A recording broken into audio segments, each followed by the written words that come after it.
Hey, welcome back to the podcast. Today we're talking about establishing our narrative, our personal narrative.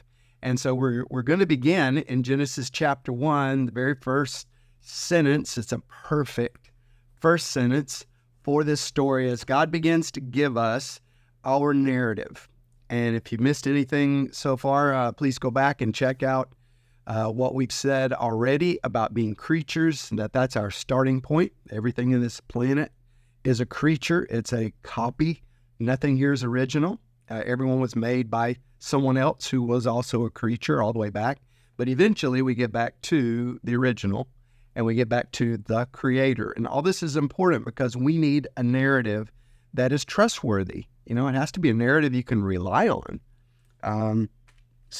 But before we can get into this, we're going to have to talk a little bit more again about transcending scientific worldview, because this is going to be the hardest part of understanding the Bible. I mean, there's some very real reasons why modern people don't get the Bible. And it's because we've been raised like no other humans have ever been raised in the last 200 years with science classes. And the world has adopted a scientific method approach to life, and this has never been the approach to life. And we're a lot more interested in the physics of things. And so let's just walk through that real quick, okay? Physics, it's really important. I mean, it's an attempt to understand the truth about the world. But there's physics, and then there's metaphysics. Metaphysics is above physics. It's not about the physical world alone. It asks a different set of questions. So both of these are branches of inquiry about life. And let me just break it down for you. For example, in physical science, materialistic science, you look at a thing and you ask maybe three questions. Number one, what is that? Number two, what's it made of? And number three, how does it work? And then, it's a purely mechanical view of life. What does this thing do? What's it made out of? Because we also have a view to manipulate it, if we could. Well, metaphysics asks an entirely different set of questions. It says, what does this mean? And what truth does it reveal to us? Now, both of these are really important ways to look at the world. But they're not looking for the same thing, and because of that, they're not going to give us the same answers sometimes. And so, I think they're both really important parts of knowledge, but vastly different in their approach and in what they're going to get. So this is a problem now when you approach the Bible, which is written from a traditional mindset. When I say traditional, I mean the entire history of humans until 200 years ago had a different way of looking at life. And so the Bible, my point of view is going to be that we are going to misunderstand the Bible, and we're going to miss the biggest lessons that it has to give us if we try to read it with science glasses, because science people didn't write this book, and it does not address life that way. It's got another way, and it's going to be a lot more in line with the traditional approach of seeing the world. And part of that is what's the meaning and what truth can we find? And it's with an understanding that this world is a mystical place. It's got a physical reality. No one disagrees with that. And you can study and measure that. But it's not the whole story. There are things that are unexplainable through physical causation. There is another layer, and it's just as real as the physical layer. And this layer is also open to inquiry, but it has to be approached with a different set of tools, and it has to be talked about differently. And so we're gonna need to understand the Bible in terms of symbolism, symbols. Now, I want to make a pretty clear distinction here too, because I'm not talking about metaphor. I'm not saying, really, as so much preaching does, you take all these stories out of the Bible and then somebody preaches on them on a Sunday, and then they come to the end and they say, and that's why, boys and girls, you should never XYZ. So it's like these are just sort of Aesop's fables about the world. They're totally disconnected stories that give us little life lessons. I don't think so. I think the entire Bible is one message that leads us, and then, it's bookended. You got Genesis 1-3, and then you got the last 3 chapters of Revelation that come right back to that same line. So symbols are different. Symbols are different from metaphors. Let's take something like iron, okay? We can say a metaphor. Iron is like a heavy stone. We can talk about some people have stubborn wills of iron, and we can say there's a fortress of iron. That's a metaphor. It means it's impregnable. It's really hard to get through. But I'm not talking about the Bible being metaphor. I don't mean that at all. I mean the Bible is symbol. For example, let's talk about iron. Iron has a symbol, Fe, and it has a number 26. But iron has a lot of properties about it. It's a material. You can touch it.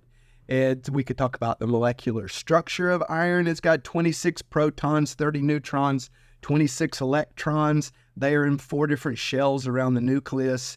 And iron can be, amazingly, a liquid. Iron can even be a gas. And there's so much about iron, but all of that is contained in a symbol, Fe. So we can discuss Fe and know that we're talking about all of that, but we're talking about the reality of all of that. We just don't want to have to go through all of that every time we want to talk about a thing. And so when I say the Bible is written in the language of symbol, I don't mean it's make-believe language.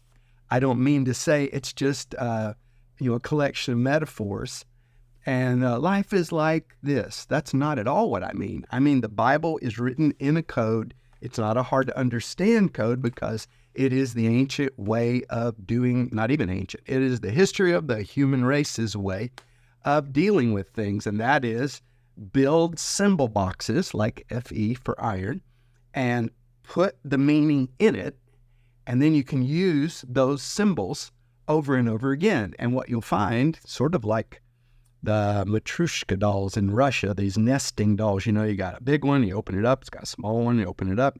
It just keeps doing that till you have these things stacked along the table.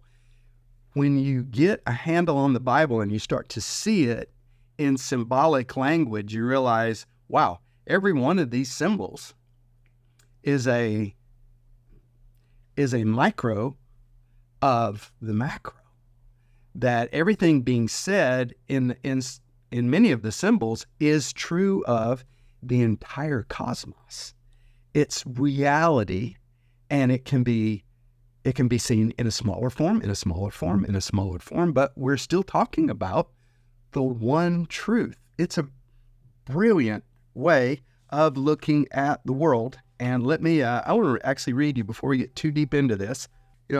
Modern people have largely lost their grip on symbolic reasoning.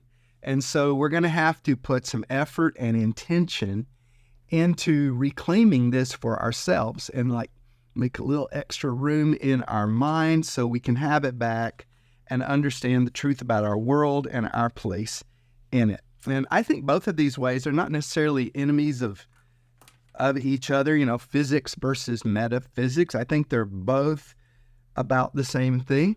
I think in both cases of inquiry, the scientific mind and the metaphysical mind, they want to know the truth about things. We don't want a make-believe world. We need a map about reality, and we need to know which way is forward. So I want to read you, I find this book a little bit helpful. I mentioned it before, The Language of Creation, Matthew Pajot. And I just want to read one paragraph. Okay. He says, the scientist occupies the place of Adam in the universe in an attempt to correctly join heaven and earth in knowledge. Thus, in parallel with the narrative of creation, scientific understanding begins with a stage of confusion and vague intuition. So you look at a thing and you think, I think I know the truth about that, okay? Then through a process of experimentation, it oscillates between established knowledge and discoveries that could undermine the previous model. So you're bouncing back and forth between what you've proven to be true, and then you go a little bit further out into the unknown, and you're trying to bring some kind of imposed understanding on that, and then piece by piece you keep comparing it to the piece that you believe you've proven. But every now and then the thing that you now prove undermines the previous knowledge, of what was true. So in none of this are we going to be rock solid certain at any moment. You know what you know up to this point. Whether you're a scientific-minded person or whether you're a metaphysical person, you have to be teachable. And your heart has to be open. I actually think the Bible's not here to give us all the answers and even to make us right and make us correct. The Bible's here to open us to a relationship with the God who made us. And if it does that, it is achieving its purpose. I don't have a relationship with the Bible. The Bible is a printed book. It's made in a factory from the writings of the ancient manuscripts. I bought this with money. This is not a living being. But the message from God is alive. And it brings me alive if I go toward God with it. The idea is not to be in love with the Bible as the Bible, but in love with the Bible as a revelation from the God who made us and who is still very, very much interested in us. But in Pajot's book, he's got this diagram, which I'm going to put up right now.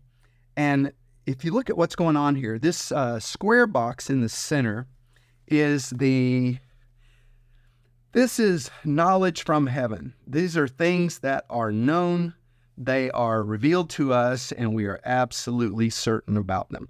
The circle is the frontier, the confusion of knowledge. And so, as we bear down on the inside of this circle, we come to know certain things, and it pushes out and it grows into that circle. But in the end, all that does is the circle gets larger. The circle is the circle of the unknown, the circle of the other, and what we're reaching out into, because the unknown will continue to expand beyond our ability to know it. And so we chip away at it. We do the best we can because we need this knowledge, and because it is it's our birthright to have this knowledge. And so we turn to the Bible. And we're going to read Genesis 1, verse 1. It's the most perfect first sentence. It's going to lay out for us the entire story of man. It's going to build the foundational level of our narrative in only 7 words. Why 7? It's a symbolic figure, again, for the activity of God. You're going to see 7s all the way through the story. Okay, so we begin. In the beginning, God created the heavens and the earth. In English, that's 10 words, but in Hebrew, it's only 7. This universe, material universe, has not always existed. There was a time it did not exist. The universe is not eternal. It had a beginning moment in time. That's been proven by science, finally. There's this really trippy diagram that NASA has of physical reality. And it's got the universe, and it looks like sort of like a squid swimming through the ocean, maybe a huge octopus. So you got this at the one end, the burst of the Big Bang, and it's created this ever-expanding universe. But then outside of the flow of the body, well, it's sort of like the squid body. They've drawn it sort of like a net. Outside of the body is nothingness. We're not talking about space. Space is inside. Space is part of the reality of the physical universe, but outside that reality is the nothingness zone. We have no concepts for something like that. But this is how the story begins. You want to understand where you're living. You want to understand what's going on around you. It's a physical universe, but it was created at a moment in time by a single entity. An entity created the physical universe. But keep reading. It does not say In the beginning, God created the earth. A lot of people read this story and they think that's what they're reading and they just blaze right through it. It's like, whoa, go back to the beginning. Because this theme is going to be the entire book. In the beginning, God created the heavens and the earth. That's not the same thing. The heavens and the earth, a reality with two dimensions. There's a higher dimension. It's not material. It's ethereal. It's rational. It has concepts. It has revelations. It has beings, but they're not material beings. In beginning, there were the heavenly dimension. There was a heavenly dimension and the material, physical, earthly dimensions. In the Hebrew mind, the sky and the land. And there begins the story, because this is the story. This book tells the story and illustrates it over and over again of one world, a physical world, that was the dream of one supernatural being, and this being conceived of a world that would become the overlap place. The place of overlap between the material universe and the immaterial universe, between the world of things, material things. Even he would cause them to become living things. There would be things that were sentient. There would be things that had minds, that had aspirations, and they would all go about. But there would be another realm that would coexist and mingle with that one. This one is much less known to the physical world, but it is just as real, and there is an overlap, because the rest of this story, we're going to get to see the drama of it and the sad collapse within the heavenly realm and then in the earthly realm, so that both of these dimensions are messed up, so that both of them become flawed by the free will choices of the beings that inhabit both of them, because these two realms interact on each other and they affect each other. A realm that we're all very familiar with. It's like it's physical. Poke me, I bleed. I have pain. I have a bed I can lay on. There's sky and apples, and it's a physical world, but there's just as real in this same space another dimension that is very difficult for us to comprehend. And you're going to hear more and more about that dimension. It's in the Bible, but it's also coming out more and more in science, and you're going to hear more and more about that going forward, because now the governments are in this big revelation period where they want to talk about things that we don't quite understand and our interaction with these things and with entities, and it's going to just keep going. But just to say, you don't need to be destabilized by that, because it's in the narrative. It's right here. In the beginning, from the very beginning, this planet was designed as the home of God, as the home of the Creator, and it is his dream world. It is the place where his heart is. It is a place where he intends, even yet, to make his home in the universe. And so the story is the battle for the earth and the battle for control of the earth, because the heavenly dimension becomes fractured and the earthly dimension becomes fractured. And there's this conflict and bleed over and trouble between the two dimensions up until today. And that will lead us ultimately to Jesus, who comes to heal the break in both societies and to become the Lord of heaven and earth, so that we can get back on track and the dream of God and the will of God for the earth will be fulfilled. It's a beautiful story. It's a powerful story. And once you see yourself in this story, then all of a sudden life's not quite so unclear and so frightening. But you realize we're still very much in the hands of the God who created the world. He protects it every day from destruction, and you are part of his creation. He loves his creation. He cares for it. He will sacrifice himself for it. We can trust our Creator. And so it's a great big beginning to our story. In the beginning, God created the heavens and the earth. We're part of this story. This is my story. This is your story. So let's dig in and keep moving ahead and understand just what kind of world this is. See you next time.